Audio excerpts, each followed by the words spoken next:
नमस्कार दोस्तों, स्वागत है आपका आपके अपने YouTube चैनल जीएस जीनियस में। जैसा कि आप स्क्रीन पर देख रहे हैं, Israeli air strike kills at least 5 in north Gaza amid ceasefire. Ceasefire के ही बीच में इजराइल ने उत्तरी गजा के क्षेत्र में एयर स्ट्राइक कर दिया है, हवाई हमला कर दिया है। और जो हवाई हमले में एक जो आंकड़े आ रहे हैं उसमें लगभग 5 लोग जो है मारे गए हैं और कई घायल हो गए हैं।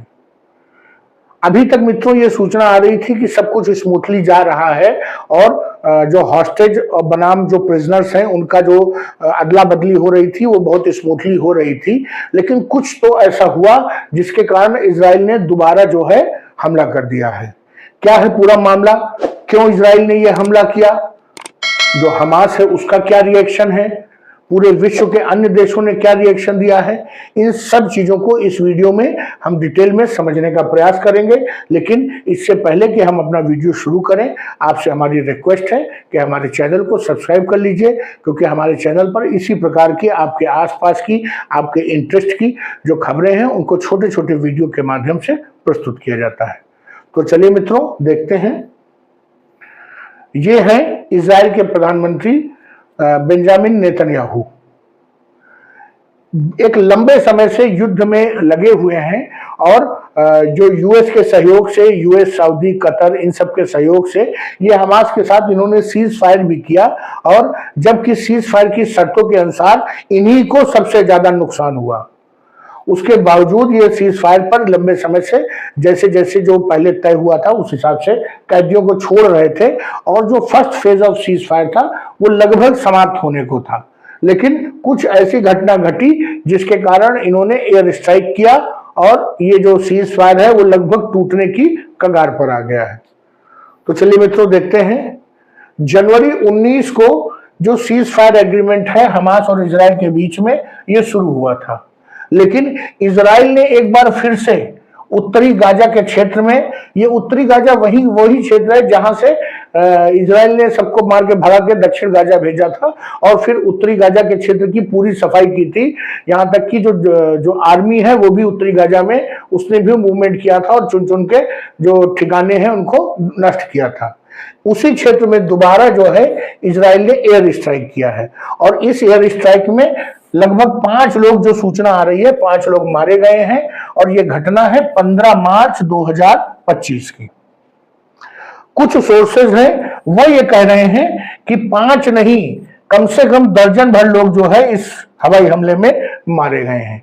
तो अलग अलग मीडिया सोर्सेज अलग अलग जानकारी दे रहे हैं। स्वाभाविक रूप से जो युद्ध क्षेत्र होता है वहां पे मीडिया की उतनी अच्छी पकड़ नहीं होती है और यहां तक कि जो बड़े बड़े जो मीडिया हाउसेज हैं वो भी वहां के जो लोकल सोर्सेज हैं उन्हीं पर निर्भर होते हैं। तो अगर किसी ने जो कह दिया 5 तो वो 5 छाप देते हैं, अगर किसी ने कह दिया कि दर्जन भर है तो उसको दर्जन भर मान लेते हैं। जो आई विटनेस हैं जिन्होंने इस हमले को पूरी तरह से देखा, उनका कहना है कि जो एयर स्ट्राइक हुई थी उसका जो निशाना था वो एक वाहन था, अर्थात जो उनकी मिसाइल या जो बम गिरा वो एक व्हीकल के ऊपर गिरा और व्हीकल के अंदर जो पैसेंजर थे, यात्री थे, वो तो पूरी तरह से मारे गए और कुछ जो लोग उस गाड़ी के अगल बगल थे वो भी उस धमाके में मारे गए। इसके अलावा बड़ी संख्या में अगल बगल जो लोग चल रहे थे या जो रोड पे थे वो इंजर्ड हो गए हैं, बहुत बड़ी संख्या है उनकी। जो गाजा में जर्नलिस्ट हैं, पत्रकार, मोस्ट प्रोबेबली वो अल जजीरा के ही होंगे, उनका कहना था कि जो इस गाड़ी में, कार में लोग बैठे हुए थे वो एक चैरिटी मिशन पे जा रहे थे और चैरिटी मिशन का नाम उन्होंने दिया है अल खैर फाउंडेशन। ये उस मिशन पे जा रहे थे और इस मिशन पे उनके साथ कुछ पत्रकार भी थे और कुछ फोटोग्राफर्स थे। तो उन्हीं के ऊपर जो है ये जो बम है वो गिर गया है और ये जो जर्नलिस्ट और जो ये फोटोग्राफर्स थे वो मारे गए हैं।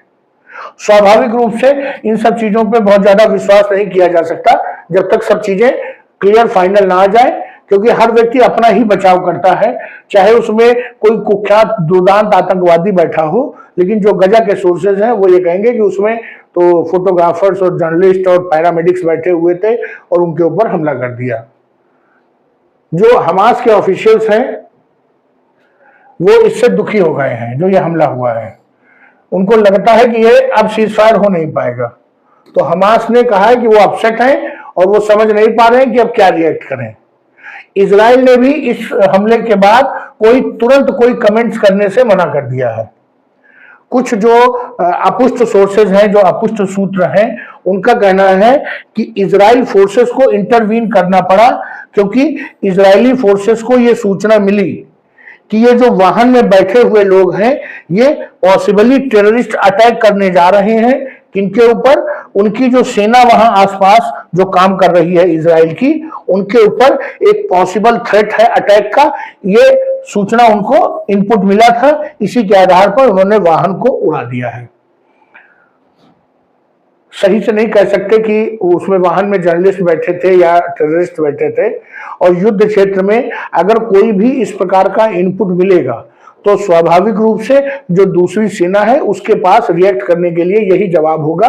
इसके अतिरिक्त वो इंतजार नहीं कर सकते हैं कि कोई गाड़ी बम से भरी हुई, एम्यूनिशन से भरी हुई जाकर के उनके वाहनों से टकरा दे, उनके कॉन्वॉय से टकरा दे। इसका इंतजार वो नहीं कर सकते हैं। और कम से कम इजराइल जैसा देश तो इस चीज का इंतजार बिल्कुल नहीं करेगा। इसके पहले की जो घटना है वो ये हुई थी कि जो पहले फेज का जो टेम्परेरी सीज फायर चल रहा था, जिसके अंतर्गत बंधकों की और कैदियों की अदला बदली हो रही थी, वो 2 मार्च को समाप्त हो गया था। और अब ये उम्मीद की जा रही थी कि अब जल्दी ही जो सेकंड फेज का जो ये सीज फायर है या जो सेकंड फेज के निगोशिएशंस और लेन देन है उस पर बहुत जल्दी बैठक होगी कतर में। और एक पूरा फ्रेमवर्क जो आउटलाइन किया जाएगा कि कैसे जो बचे हुए जो हॉस्टेजेस हैं उनको और जो बचे हुए फिलिस्तीनी प्रिजनर्स हैं जो इजराइल की कैद में, उनको कैसे कैसे धीरे धीरे छोड़ा जाएगा।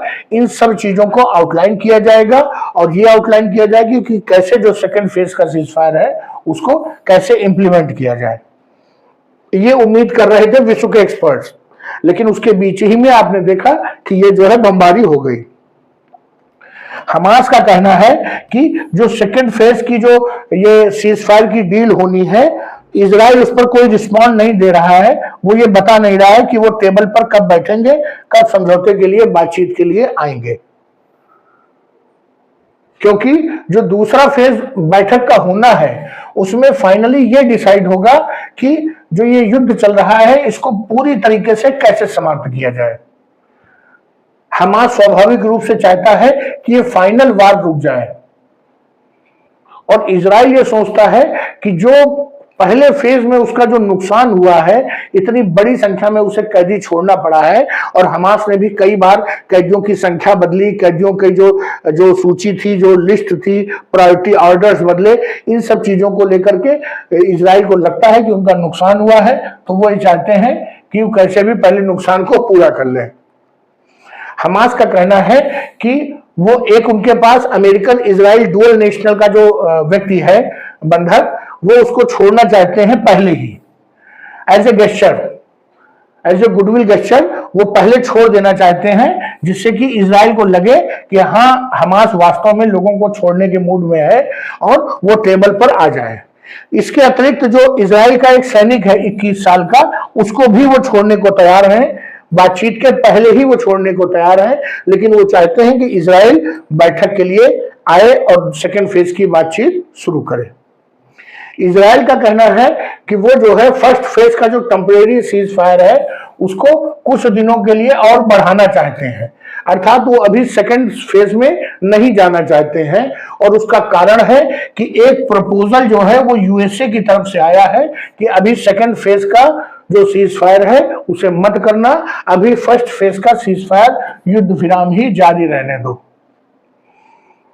हमार का कहना है कि हमास का यह कहना है कि जो रिमेनिंग हॉस्टेजेस हैं, जो बचे हुए बंधक हैं या उनकी जो डेड बॉडीज हैं, वो तभी सौंपी जाएंगी जब सेकेंड फेज का सीज फायर शुरू होगा। दोनों लोग अपनी अपनी बात पे अड़ग हुए हैं, न वो आगे बढ़ रहे हैं न वो आगे बढ़ रहे हैं।